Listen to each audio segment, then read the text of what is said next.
Hello my dear students, welcome back to the class once again. So I hope you all have watched the previous videos, and those who have not yet watched those videos, please do watch it.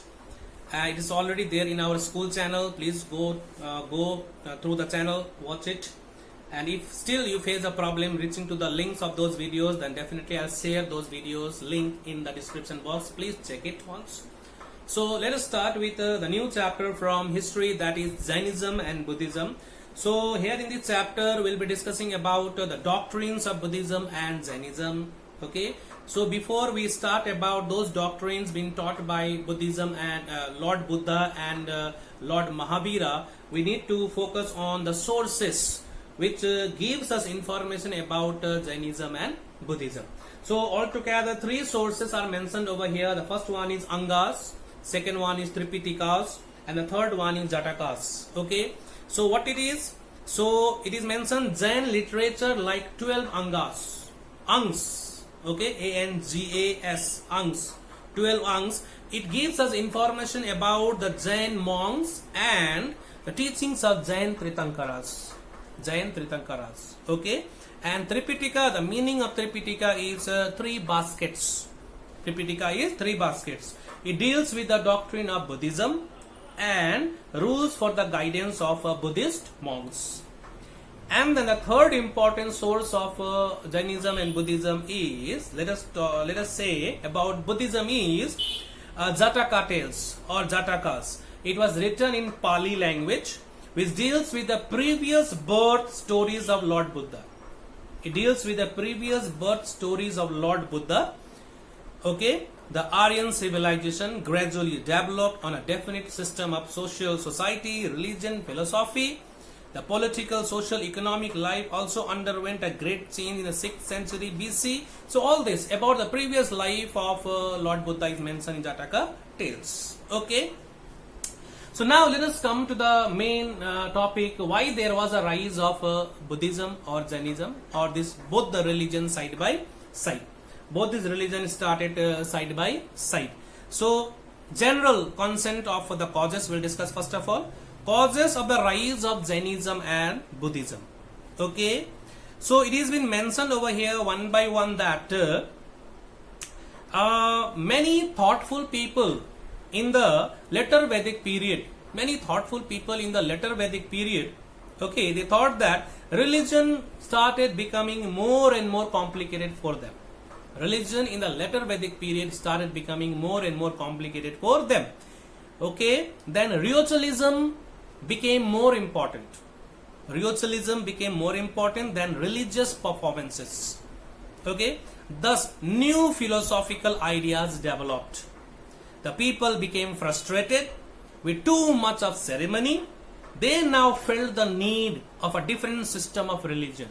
Religion started becoming complicated, so the people started thinking of a alternative religion in their life. So this ultimately led to the rise of a simple religion like Jainism and Buddhism. Okay, so now one by one, some of the important causes. The first important cause is rise of Kshatriya class. Rise of altogether, how many classes were there? 4. Brahmins were there, Kshatriyas were there, okay, Vaishyas were there, Sudras were the last one. So rise of Kshatriya class. In the 6th century BC, the Aryan civilization expanded rapidly in the eastern and southern India. It rapidly increased. In this process, the Kshatriyas clan gave the lead. They started giving the lead. When the territory expanded, okay, when the civilization expanded, so Kshatriyas class gave the lead. They gained political ascendancy and became the most powerful community in the society. Still then, after becoming the most powerful community in the society, still then they had to accept the superior position of the Brahmins, who enjoyed first place in the social hierarchy. In the social hierarchy, still they were the first one. Okay, they grudged the supremacy of the Brahmins. The Kshatriyas, they grudged the supremacy of the Brahmins. They had to hand over the wealth to the Brahmins for various sacrifices. So in this context of the new society, many Vedic religion Many Vedic religious practices became, okay, and in many cases meaningless. Many of the Vedic religious practices in many of the cases became meaningless. So we can understand the rituals increased, became more elaborate and expensive for the people. So definitely if religion becomes expensive, then most of the people definitely they cannot afford to accept religion in their life. What is religion? Religion is a way of life. It should not discriminate on the basis of wealth, right? But there the supremacy of the Brahmins made the other classes feel that this religion is very very complicated and it requires a lot of wealth in order to do the sacrifices. Sacrifices has to be done. Lot of unnecessary rituals were introduced, and all this were introduced by the people itself, right? So religion started becoming more and more complicated. Kshatriyas, though they were very they were in a very commanding position, but still Brahmins were superior to them. The next one is the prosperity of the Vaishyas. The Vaishyas, as they were merchants, traders, okay, businessmen, slowly and gradually their life became prosperous. They brought some important social changes. They mobilized the services of the slaves, okay, utilized the conquerable area, pastoral lands for the farming. So now they involved themselves in doing such type of work. They used, okay, the use of iron also produced various agricultural equipments. Though became wealthy, they were still placed as an inferior class in the society. Though they became wealthy, though the first one, Kshatriyas were in a commanding position, still they were inferior. The Vaishyas, though they were now wealthy, but still they were taken as an inferior class in the society. The Brahmins dominated over them. The Vaishyas now aspired for higher status in the society. Now what they wanted? They wanted higher status in the society. Okay. Now the third one is reaction against expensive ritualism. So it is mentioned that in the later Vedic period, rituals and religious ceremonies became more and more expensive. It became more and more expensive. Okay. This became a real burden for the people. Rituals becoming expensive became a real burden for the people. This was one of the important cause for the rise of simple and less complicated and less expensive religious faith. Hope you are understanding. Okay. Now the next important cause which gave rise to Jainism is corruption in religious practices. Now as the population was increasing slowly and gradually, okay, slowly the corruptions developed in religious matter. It became a tendency of the priests to organize sacrifices.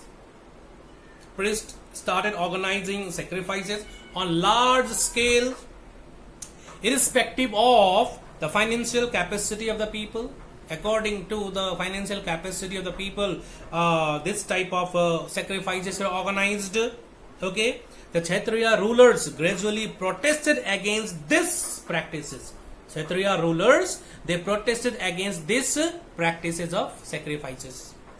It is an irony, my dear. You must understand that this is an irony of fate that both Buddhism and Jainism was founded by two Kshatriya princes. Two Kshatriya princes were the one who founded these two religions, that is Buddhism and Jainism. Okay, they belonged to a royal family. They were not happy with the life. Whatever they saw all around, that gave them a lot of dissatisfaction. They were impatient. They wanted to know the real life. They wanted to know the truth of life. That is why.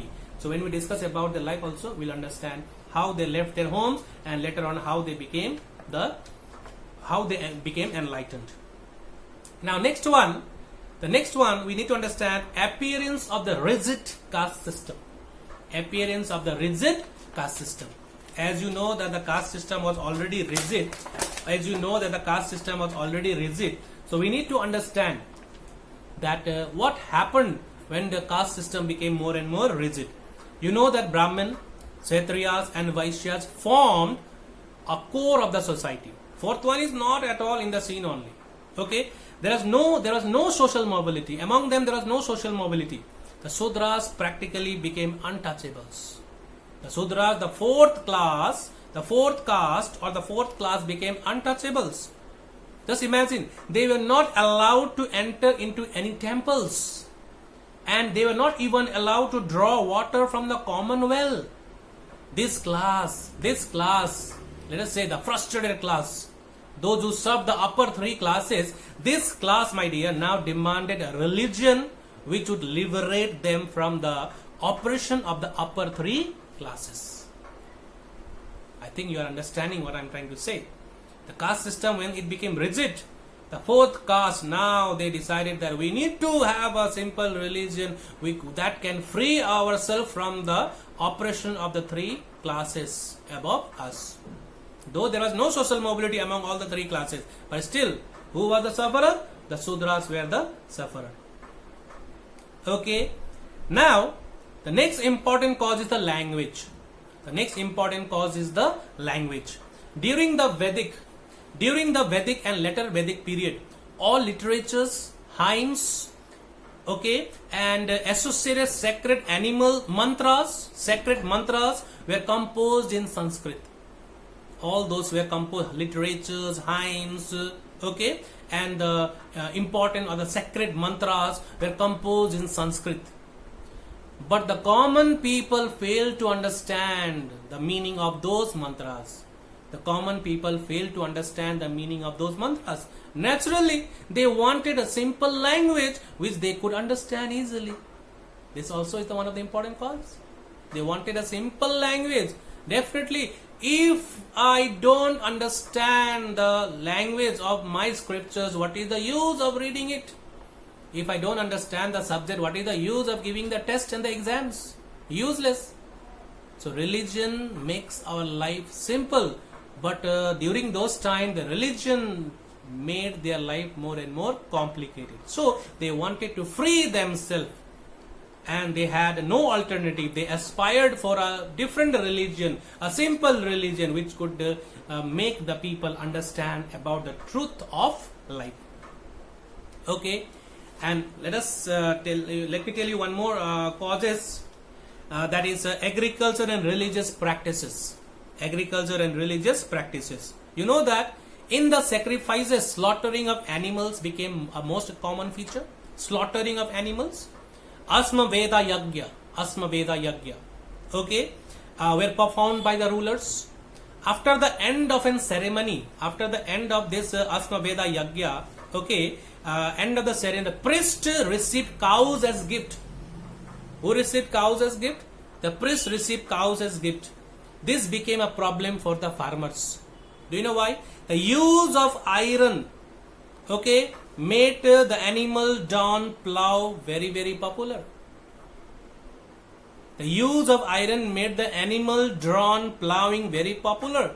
Farmers now aspired for a new religion.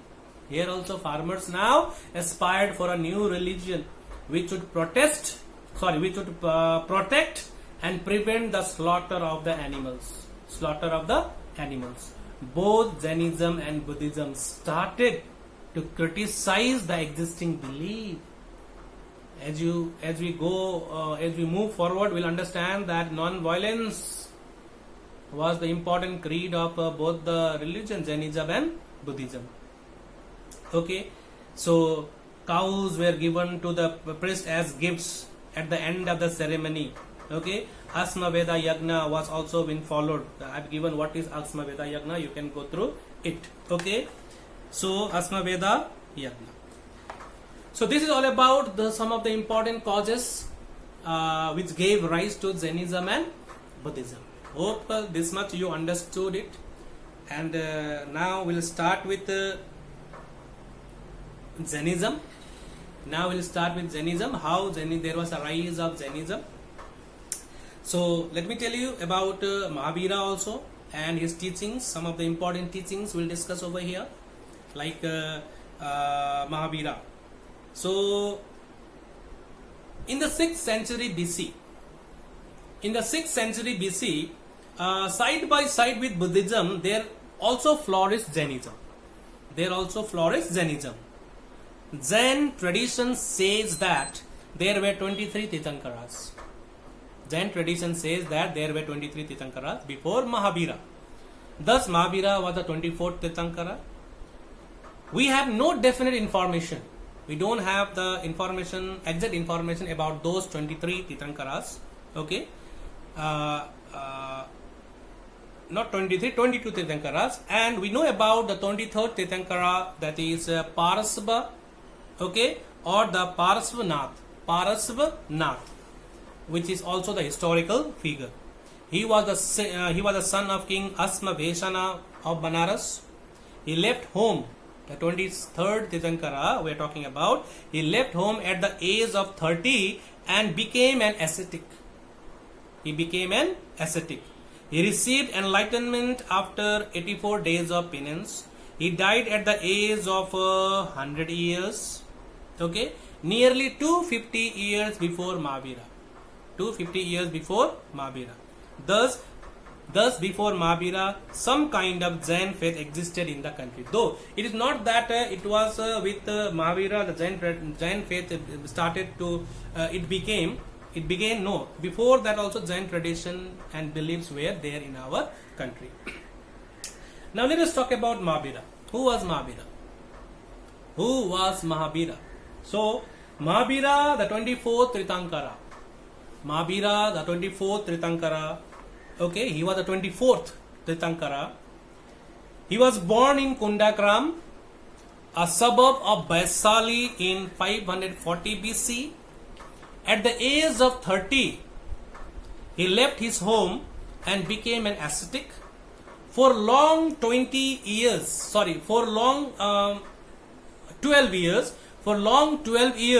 he led the life of an ascetic, following severe austerity being purity, and penance. Okay, penance. In the 13th year of his asceticism, at the age of 42, he attained the supreme knowledge. He was then known as Mahavira. At the age of 42, he attained the supreme knowledge. He was then known as Mahavira. What is the meaning of Mahavira? The supreme hero. Mahavira means the supreme hero, or Jina. Jina means the conqueror. That means the supreme hero or the conqueror. Okay.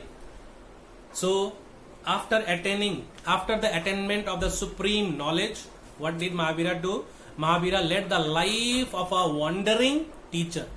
Moving from place to place, teaching about what he know about the truth of life. He used to preach 8 months in a year. And pass 4 months in some famous towns. In some famous towns, he used to live 4 months. Mahavira preached in Champa. Okay, which are the places? Mahavira preached in Champa, Vaisali, Rajgrihi, Mithila, and Sarvasti. He also received royal patronages. He also received royal help. Bimbisara, the king of Magad, you know about him.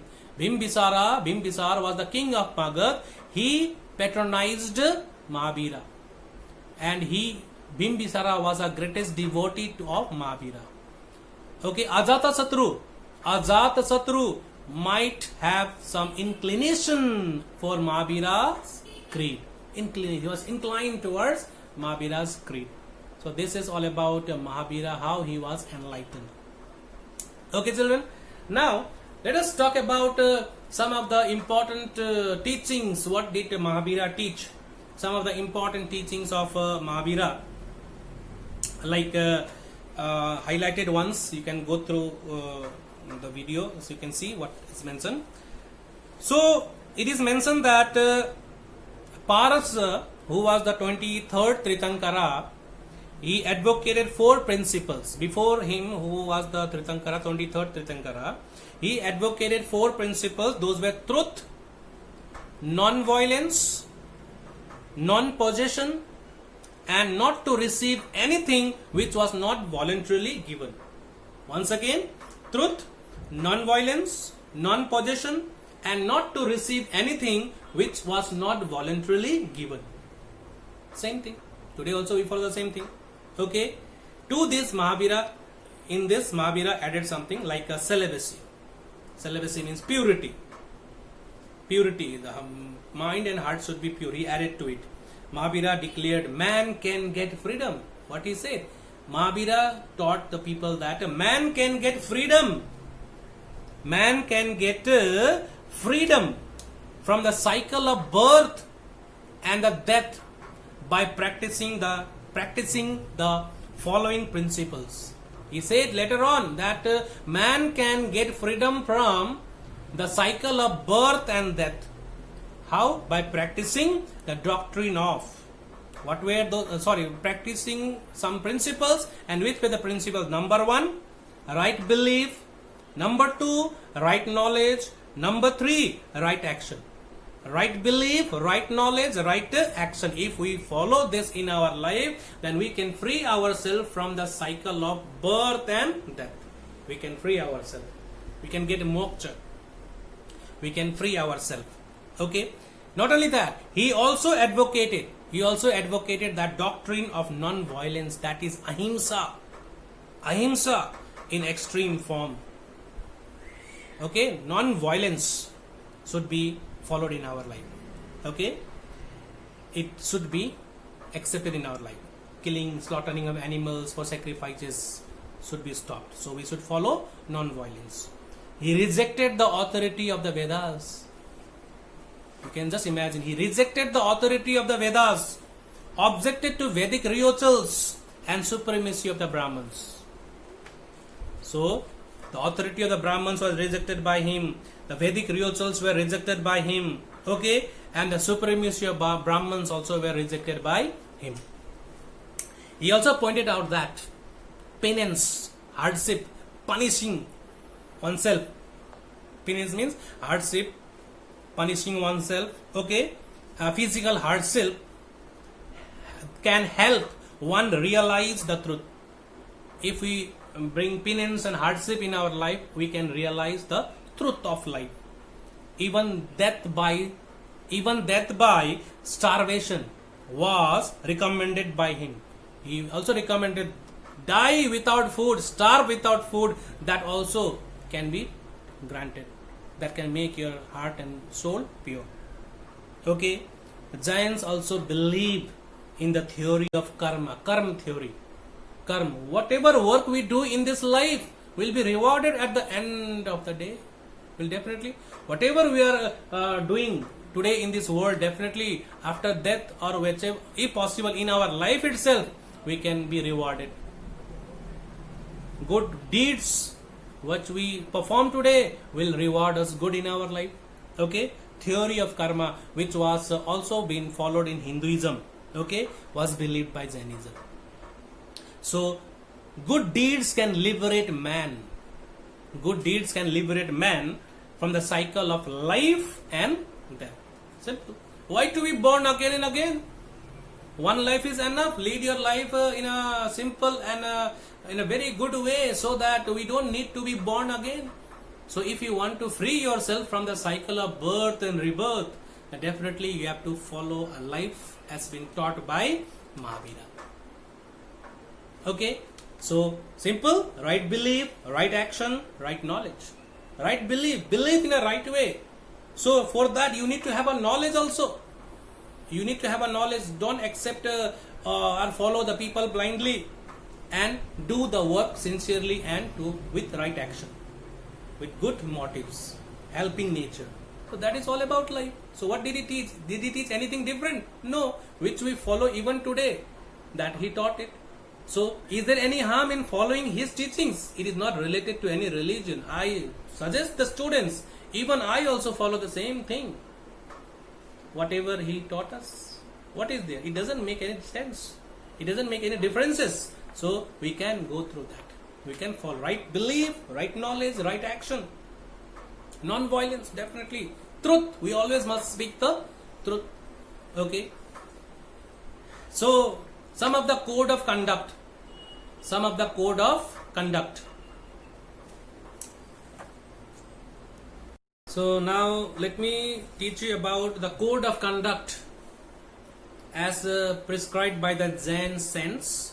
What were the code of conduct? So for the purpose of avoiding evil karmas, to avoid oneself from evil karmas, the householders should follow 5 vows, 5 promises, 5 principles. We have to follow that. What is that? Non-injury, number 1. Non-stealing, non-adultery, speaking the truth, non-possession. Okay? And practice ahimsa. Practice ahimsa was also an important vow. So altogether 5. But one more we can add it. Practice of ahimsa. That is non-violence. Okay? Now, let us now discuss about this religious decline. What were the causes of the decline of Jainism?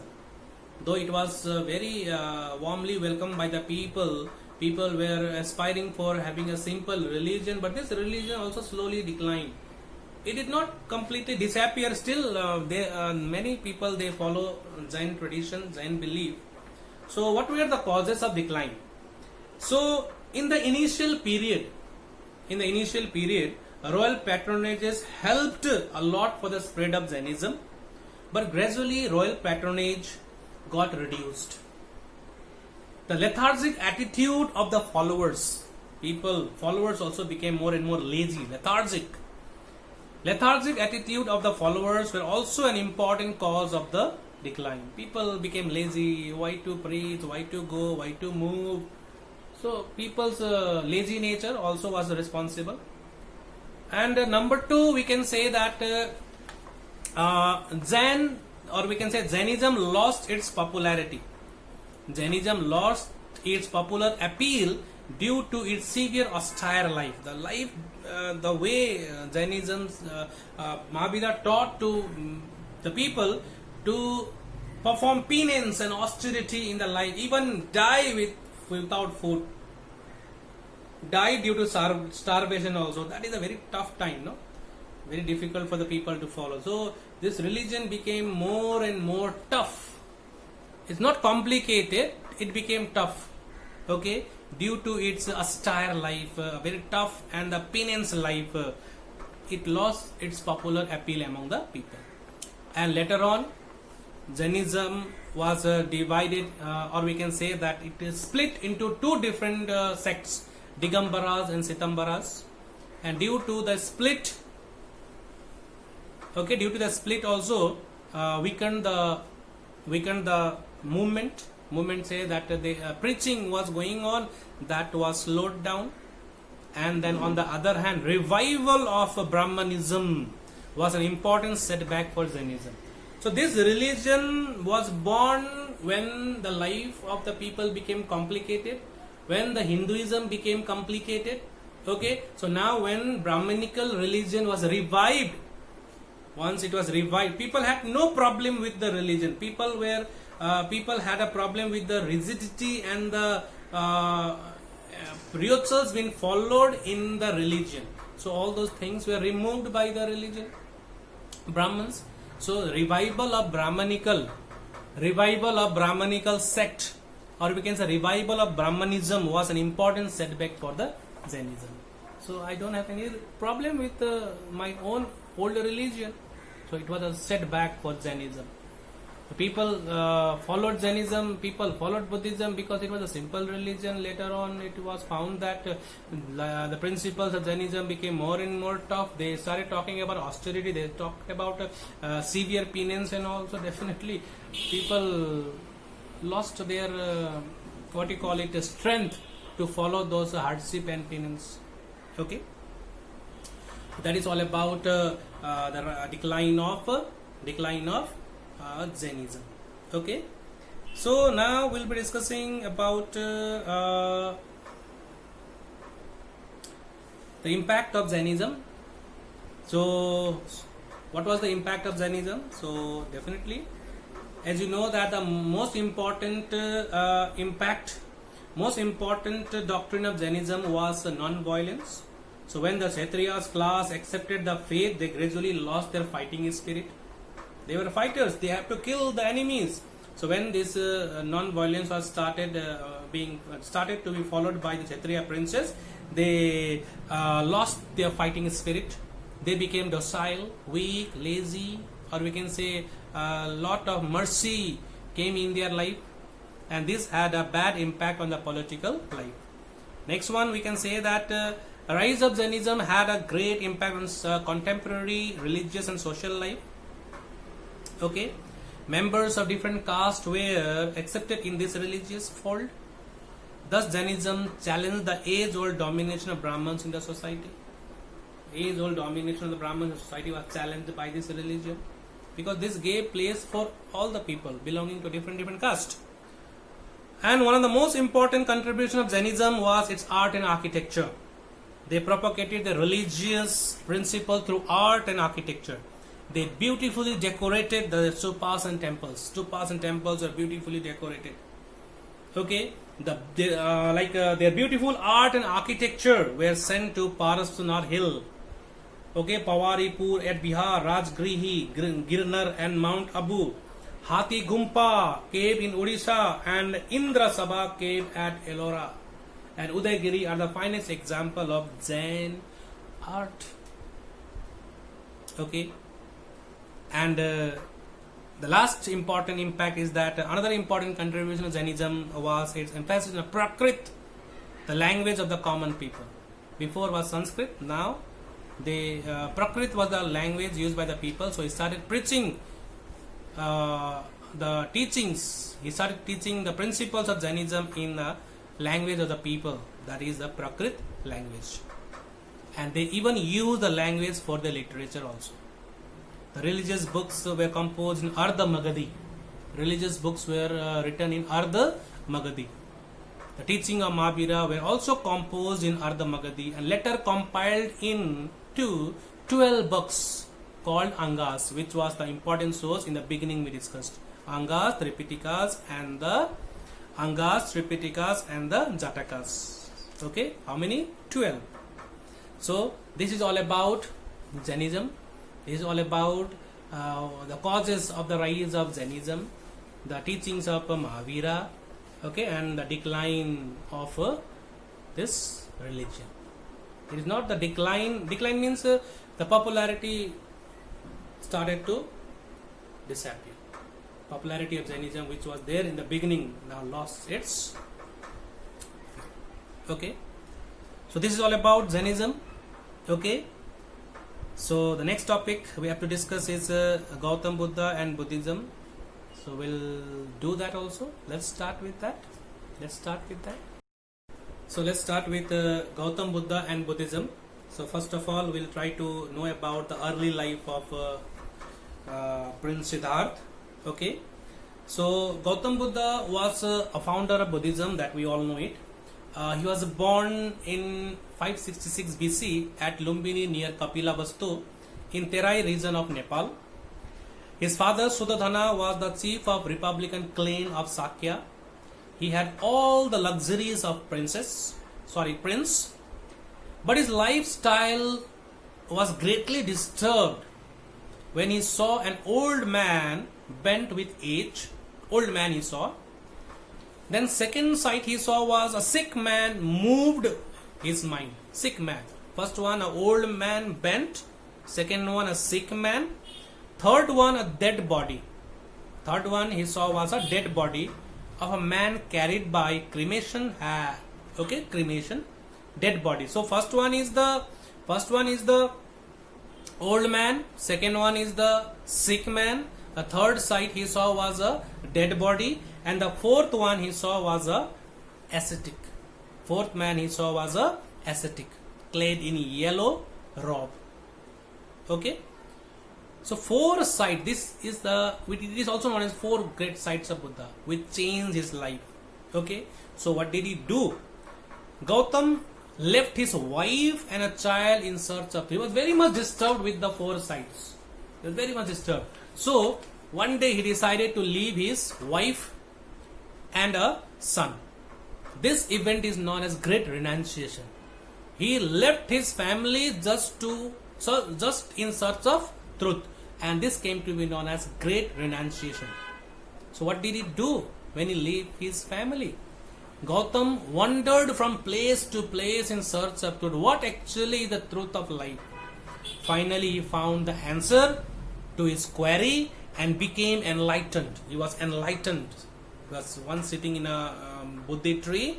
He was enlightened. Buddhi. He was enlightened. Okay? Okay? That means Buddha. From that time onward, he became Buddha. At Buddha Gaya, in Bihar, at the age of 35. At the age of 35, he was enlightened. Okay? He was enlightened. After that, he started preaching this religion. He started to preach the people the right way of life. So after that also, what did he do? He became a wanderer. He became a teacher, wandering teacher, wanderer teacher. Preached his religion at Bihar and the adjoining region of Bihar for next 40 years. He wandered from place to place in this adjoining regions of Bihar. Though the foundation of Buddhism religion, Buddha's religion was laid in Magad, its full development took place in Kosala. Full development took place at Kosala. Okay, the Prasenjit, the king of Kosala, listened to Buddhist, or we can say Buddha's discourses. One of his queen, the Kosala. Okay, the queen of Kosala, and the queen of Kosala, her name was Malika, and his two sisters became Buddha's disciple.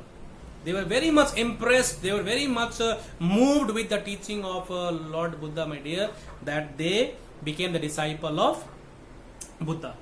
So while staying at Vaishali, Buddha converted the famous Constant Ambapali to his faith. Okay, famous Scottian Ambapali to his faith. He also visited Kapilavastu and initiated the members of his own family. He belonged to Kapilavastu, no? So his own members of his family were also brought to this religion to follow this religious creed. Buddha made his last journey to Kusinagar, the capital of Mallas. The great prophet died. He was also regarded as a prophet. He was a preacher who taught about the reality of life, truth of life. So the great prophet died there in 487 BC at the age of 80. At the age of 80 he died. A great soul.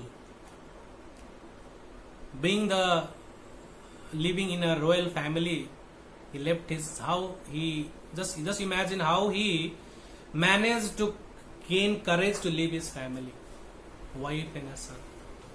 Okay. So now let us discuss about the teachings of Buddha. What did he teach? What were some of the special features of Lord Buddha? Even I follow in my life. Even I teach to my students to follow this. Why there is suffering? The question arises in our mind. Why there is a suffering? Why do human beings suffer? What are the causes of suffering? So for that, Buddha already had given the answer. So it is mentioned over here, the basic teachings of Buddha are based on four noble truths. The following are four noble truths. Number one, world is full of suffering. World is full of suffering. All sufferings have a cause. There is a cause behind the suffering. Why do human beings suffer? The question arises over here, why do human beings suffer? What are the causes of suffering? The answer is very, very simple, my dear. Desire is the main cause of suffering. We desire, and when we don't get it, we suffer. When we are promised and when that promise is not fulfilled, we become sad. When we expect something, when our expectation is not fulfilled, we become sad. I want to buy a car, but when I could not, I become sad. Desire. Life is filled with desire. I am not saying to give up the desire, but we need to control our desires also, which is beyond our control. The things which are beyond our control, we should not desire for that. So world is full of suffering. All sufferings have a cause. Sufferings could be removed by destroying its cause. Sufferings can be removed by destroying its cause. Still, what is the cause? Okay, what is the cause? I told you, suffering. I told you what is the main cause of suffering? Desire. Desire is the main cause of suffering. We have to destroy that. Okay, and how to destroy that? How to destroy that? Is it easy for us?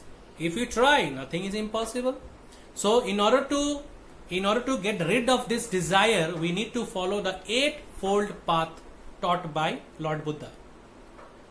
Finding the right view, right aim, right speech, right livelihood, right effort, right mindfulness, and right concentration.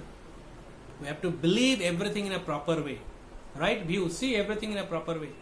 Aim, our aim of life should be in a proper way. Speech, speak properly. Actions, the work we do, it shouldn't harm others. Livelihood, food, clothing and shelter must be earned in a proper way. Right effort to achieve our objective, right effort. Right mindfulness, mindset should be in a proper way. And concentration, we have to concentrate our life in a proper way. So these are the eightfold path, my dear. If we follow in our life, we can free ourselves from those sufferings. And I told you, what is the main cause of suffering? Desire is the main cause of suffering. If we give up the desire, there is no suffering, there is no problem in our life. But we cannot give up.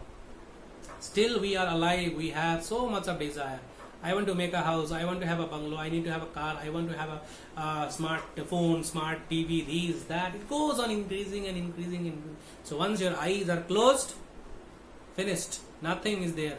Nothing is left. We don't take a single penny in our pocket when we die. But still, when we are alive, we have a desire. We go on suffering and suffering and suffering. So better let us give up this suffering. And how it is possible? By following the eightfold path taught by Lord Buddha properly.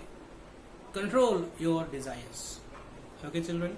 So eightfold principles led to the growth of mental peace among the people. Eightfold path, eightfold principles led to the growth of mental peace, of samadhi, prajna, or knowledge. Okay. Lord Buddha also taught about the idea of ahimsa. He also denounced the caste system and practice of rituals like sacrifices and yagna. All were discarded. Ahimsa, or non-killing of animal in sacrifices, helped to protect the cows and the bullock. For that people wanted cows and the bullock, which were used for plowing the fields. Okay, that was saved. Buddha thus tried to develop social harmony among the people. These teachings of Buddha are compiled by his followers in 3 books known as Tripitaka. 3 books known as Tripitaka. Hope you are understanding. You understood it. If you didn't understand, watch it again. So, my dear, this is all about from this chapter about the Buddhism and Jainism, and a few more are there, like contribution of Buddhism. Let me tell you about contribution of Buddhism also. Contribution of Buddhism, number 1, Buddhism preached the simple religion. That is why the people followed the religion. Number 2, Buddhist monks preached the religion in local language. Number 3, rise of Buddhism and Jainism challenged the very basis of Hinduism. Then Buddhist monasteries became important centers of learning. Okay, acceptance of women in Buddhist order was a new feature. Monks and nuns, equal status of women for women was also given. So after all this, my dear, the last point, why to leave this part, let me tell you all about it. What were the causes of the decline of Buddhism? Number 1, revival of Brahmanical Hinduism. Revivalism. The Brahmanical Hinduism was revived. That is why people started moving back to their old faith. Then loss of royal patronage. Slowly and gradually, the people started losing the patronages from the rulers. Okay, it was the last emperor was Asoka who patronized Buddhism, and he also propagated this religion by introducing dharma, mahamatras and all. He sent missionaries to different parts of the country. A Dhamma religion was introduced by him, but after his death, it came to an end. The next one, dry philosophy failed to reach the people. Dry philosophy. It is reasonable to suggest that Buddhism declined more of its own failures rather than external causes. Actually, due to Hinayana and Mahayana, the two sects which it emerged, that led to the decline of Buddhism. Then next one, rise of revival groups. Lot of different sects opened up. Okay, so this is all about Buddhism. Many more facts are there, like the last one, the monasteries could not restore due to declining condition of Buddhism. Number of monks fled to neighboring countries like Nepal and Tibet. Many other embraced Hinduism and Islam. This is how Buddhism collapsed in our country. It collapsed, though it still exists in the world, my dear. But the birthplace of Buddhism, that is from Bihar. You can just imagine how many are Buddhists in our country. Very less. Still, follower of Buddha is there. But it started collapsing. Many converted to Islam, many converted to Christianity, many moved back to their own religion. So this is the end of this chapter, my dear, decline of Buddhism. Okay, so the two different sects of what you call it, Jainism is, as I told you earlier also, two different sects. What were they? The two sects were, just a minute, okay. So before I end this chapter, I'd like to give you a short knowledge about the two different sects of Jainism, that is Digambaras and Sitambaras. What were the basic differences between Jainism, Digambaras and Sitambaras, which also led to the decline of, which also became the cause of decline of Jain religion? The main difference between both is that both sects believed in Jains. Both sects believed that Jains should live simple and strict life. Both these sects, Digambaras and Sitambaras, believed that Jains should lead or live a simple and a strict life. Only the main difference is that Digambaras, that is ascetic, remain completely nude. Digambaras sects, they completely remain nude without clothes, and Sitambaras on the other hand wore white cloths. First one nude, second one they used to wear white cloths. That is the only difference. Now what about the split in Buddhism, that is Mahayana and Hinayana. Mahayana Buddhism and Hinayana Buddhism. So the very basic, let me tell you, Mahayana Buddhism believed that Buddha was an incarnation of God, like Rama and Krishna. They accepted the Hindu theory of reincarnation and believed that Buddha was an incarnation of the Adi Buddha who came for the salvation of mankind. We can say that emphasis was placed on the efficacy of worship and devotion to the Buddha as personal survivor. Worship of images of Buddha and prayed for forgiven sins and or salvation. They worshipped Buddha as God.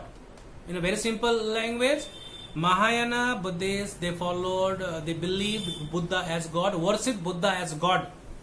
But that was not done by Hinayana. Hinayana never taught that. They simply believed and followed the teachings of Lord Buddha. Hinayana relied on good deeds and a holy life based on the Eightfold Path. So they never believed, they never worshipped Buddha as God. They just followed his teaching. So this is the basic difference. Mahayana Buddhists took Buddha as a reincarnation of God and worshipped him like God, but Hinayana, they did not worship him as God. They just followed his teachings and believed in his teachings. Okay, and they did not have faith in idol worship. Like Mahayana, they made Buddha as God and started making Buddha statues and started worshipping, but that was not seen in Hinayana. Okay, they don't have faith in idol worship. Buddha was just a symbolic head of the religion, we can say. It was a symbol of religion. Okay, there was no pair of footprints on an empty seat. Simple. So this is the way, this is what I wanted to tell you, my dear children. So I hope you are not bored with this long lecture. So we have come to the end of this chapter. It's a very short and very simple chapter about Jainism and Buddhism. So what I would like to request is that watch this video again, and those highlighted topics like the vows of Jainism, the eightfold path of Buddhism, please follow it, go through it, and if possible welcome it in your life also, embrace it in your life. Okay, so this is the end of this chapter. So the next chapter again we have to start is Maurya Empire. Okay, so please watch this video, take care of yourself. We'll meet again in the next class. Till then, take care, stay safe, bye bye.